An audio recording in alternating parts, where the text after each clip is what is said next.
What if it actually cut my hair? Hi guys, so I've seen a lot of people in quarantine say that they miss getting haircuts. There's people that are dying. I got a real haircut in October, but that was the first one I've gotten in a while. I've been cutting my hair myself for most of college because haircuts in New York are like $150, and no. I have curly hair, which means if you cut it, it's a lot easier because like if you mess up, it just like kind of hides itself pretty easily. So take all of this with a grain of salt. But I have my hair scissors here. They're 3 years old, and I'm honestly kind of due to get some new ones because they're looking a little rough. So I have some foil, and I'm just gonna cut some slices into it.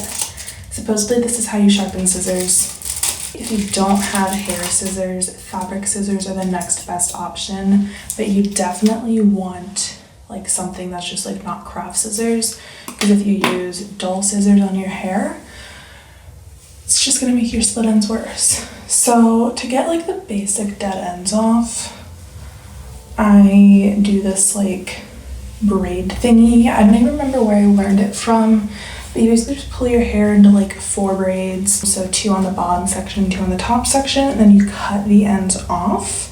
And that's just to get the basic dead ends, and then I go back and like take it out and do some shaping.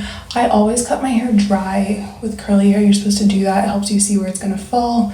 Because when it's wet, it's obviously like straight or straighter, and there's just kind of no point. 6 hours later. Once I have the braids in, I have the top 2 tied back so I don't like accidentally cut them. I cut like these little pieces that hang out, and then I like snip off the very dead ends at the bottom. So for the little pieces hanging out, I'm not as like precise with it. I still try to do somewhat of an angled cut, but it doesn't really, it's never mattered as much. Also definitely helps to have a dustpan handy if you're doing this. And then for the actual ends is where I get like a little more precise. I pretty much cut all of this off, and I do like the straight up angled cut. So you pretty much hold the scissors vertical to the bottom of your hair.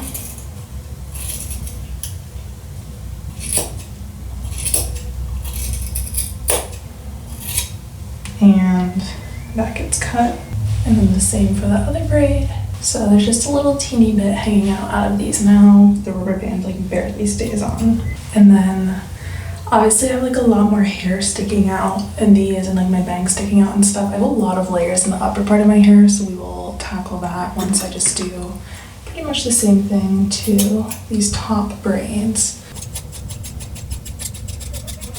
So once that's done, I take the braids out.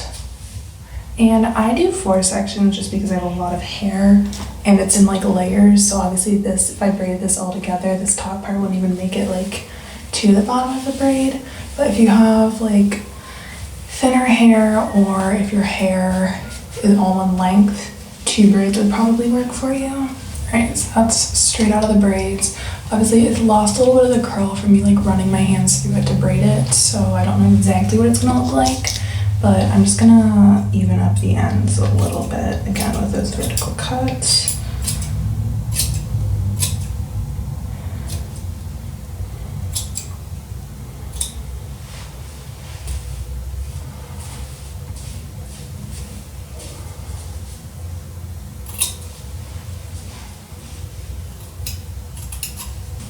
And I'm just gonna check the back.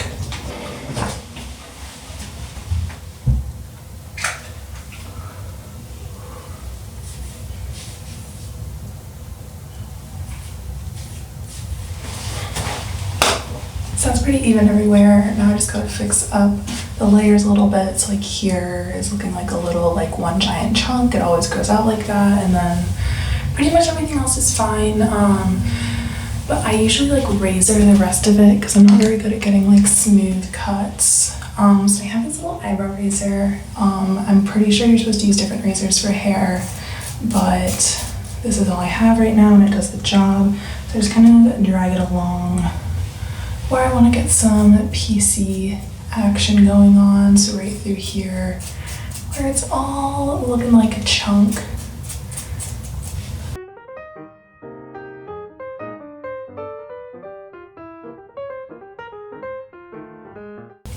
I usually part my hair on the side, but after some discourse, I feel like I've been told that the middle part is the way to go.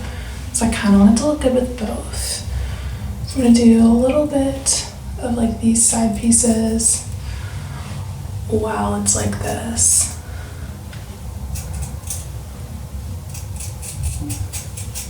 And then the middle part, which isn't like a perfect middle part, just very, my hair does what it wants and I let it.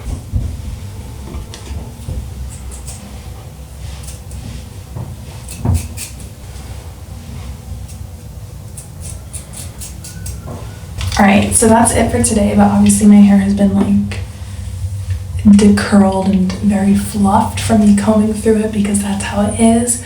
So this is what it looks like immediately after cutting, but I'm gonna wash and condition my hair tonight.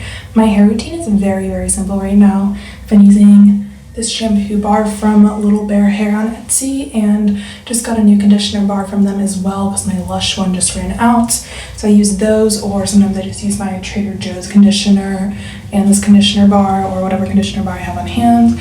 And then I put some squalane oil or whatever oil I have on hand on the ends of my hair to keep them nice and shiny and healthy. So I'll show you all what this looks like tomorrow once it's all fallen back into its normal place. Alright, so this is my hair washed, dried, and recurled. So I think it looks good. It's nothing like, I didn't want a dramatic change. I just wanted to trim my split ends and shape up some of my layers a bit. But like I said, with curly hair, it falls into place like a lot easier. It's a lot easier to hide if you make mistakes. So I've been doing this by myself for a while and never had any like major issues. But if you have straight hair, it's probably a little more difficult to cut your own hair at home. But yeah, so side part, and then if I want I can do middle part as well. Still haven't really decided which one I like better, so let me know if you have an opinion one way or another. But I hope this was helpful for you guys if you're sitting at home wanting to figure out how to cut your own hair. Obviously not an expert. I just started doing this in my dorm room as like a 19-year-old. So yeah, thank you so much for watching and hopefully I will see you in my next one. Bye guys.